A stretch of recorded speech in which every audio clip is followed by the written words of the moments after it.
Price is what you pay, value is what you get. পৃথিবীর সর্বকালের সেরা investor যিনি আমেরিকার বাসিন্দা সেই মিস্টার ওয়ারেন বাফে তার গুরু বেঞ্জামিন গ্রাহামের কাছ থেকে এই কথাটি শিখেছিলেন। এই কথাটির মানে কি?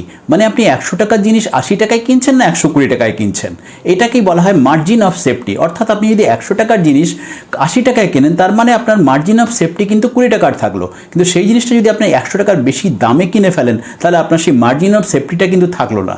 হ্যালো বন্ধুরা, এটা আমাদের স্টক মার্কেট বিএনজি অর্থাৎ বাংলা চ্যানেল, যেখানে আমরা অর্থনৈতিক স্বাধীনতা নিয়ে নিয়মিত কথা বলে থাকি এবং সেখানে স্টক মার্কেট থেকে গোল্ড সমস্ত বিষয় আলোচনা করে থাকি। তাই একদম ফ্রিতে প্রিমিয়াম কন্টেন্ট পাওয়ার জন্য চ্যানেলটিকে সাবস্ক্রাইব করুন আর বেল বাটনটিকে টিপে দিন।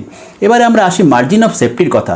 মার্জিন অফ সেফটি বলতে মূলত বোঝা হয় যে আমরা ভবিষ্যতের কথা ভেবে আমরা মার্কেটে ইনভেস্ট করছি কিনা। কতগুলো উদাহরণ দিই, তাহলে বুঝতে সুবিধা হবে। প্রথমে আসি সবচেয়ে আগে, যে মনে করুন সামনে বর্ষা এসে গেছে, আপনি মনে করলেন একটা সার বা বীজের কোম্পানি আমি কিনে রাখি, তাহলে অল্প সময় প্রচুর লাভ করতে পারবো।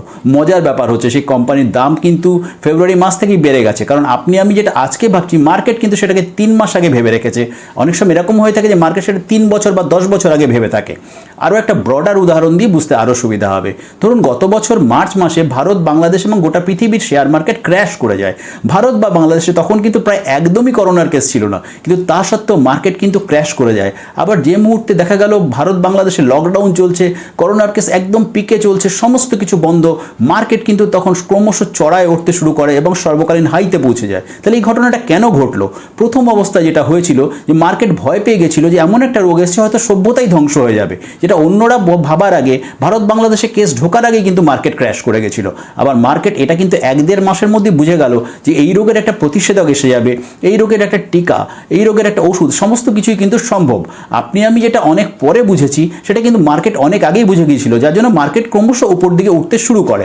আবার ধরুন এই মুহূর্তে ভারতবর্ষে একটা সেকেন্ড ওয়েভ চলছে করোনার, এবং তাতে খুবই অসুবিধা হচ্ছে। মার্কেটের কিন্তু তাতে কিছু হেরফের ঘটছে না, কারণ মার্কেট জানে সমস্ত পরিস্থিতি আবার স্বাভাবিক হয়ে যাবে, আবার সমস্ত কিছু নর্মাল হয়ে যাবে, একদম স্বাভাবিক অবস্থায় ফিরে আসবে।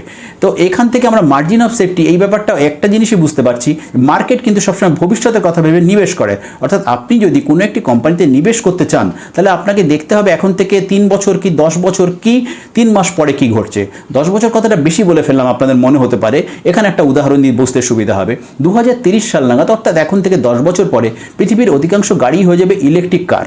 এবার সেখানে যে কোম্পানিটি একটি বড় ভূমিকা নেবে সেটা ভারতবর্ষের টাটা মোটরস। তারা দামি গাড়ি যেমন ধরুন ল্যান্ড রোভার, জাগুয়ার, সেগুলোও তৈরি করবে। আবার ধরুন কম দামি ইলেকট্রিক কার যেটা মধ্যবিত্তের জন্য তৈরি হবে, যেমন টাটা ট্যাগর বা টাটা নেক্সন, সেই জাতীয় গাড়ি, তারা কিন্তু একটা মার্কেট লিডারের জায়গায় চলে যেতে পারে। কিন্তু মজার ব্যাপার হচ্ছে আপনি যদি আজকে ইনভেস্ট করতে যান টাটা মোটরসের শেয়ার গত বছর এক সময় 70 টাকার আশপাশে চলে এসেছিল, যে শেয়ারের দাম এবছর কিন্তু চলে গেছে ফেব্রুয়ারি মাসেই 300 টাকার উপরে। মানে 10 বছর পরে কি ঘটবে মার্কেট কিন্তু এখন থেকেই সেটা সেন্স করতে শুরু করেছে। তাই এখানে মার্জিন অফ সেফটি বুঝতে গেলে আপনাকে কিন্তু সমস্ত পৃথিবী ভবিষ্যতে কি ঘটতে পারে সেই ভবিষ্যৎ ঘটা ব্যাপারটাকে ভীষণভাবে মাথায় রাখতে হবে, এবং ইনভেস্ট করার আগে অবশ্যই মার্জিন অফ সেফটি এই জিনিসটিকে মাথায় রাখবেন। এর পরবর্তীতে আমি অনুরোধ করব, ভিডিওটি যদি ভালো লেগে থাকে তাহলে অবশ্যই লাইক এবং শেয়ার করে ভিডিওটিকে আরও রিটেল ইনভেস্টরদের কাছে ছড়িয়ে দিন। এবং এর পরবর্তী দিনে আমরা যে ভিডিওটি আলোচনা করব সেটা একটা স্টক মার্কেটের সবচেয়ে গুরুত্বপূর্ণ জায়গা, তাকে বলা হয় ম্যানেজমেন্ট অ্যানালিসিস। ম্যানেজমেন্ট হচ্ছে একটা স্টক মার্কেটের সবচেয়ে ইম্পর্টেন্ট জিনিস। তাই ভিডিওটি আপলোড হওয়ার সঙ্গে সঙ্গেই যাতে সেটা আপনার ব্রাউজারের মধ্যে পৌঁছে যায়, সেই জন্য বেল বাটনটিকে অন রাখুন। পুরো ভিডিওটি দেখার জন্য ধন্যবাদ। সবাই ভালো থাকবেন।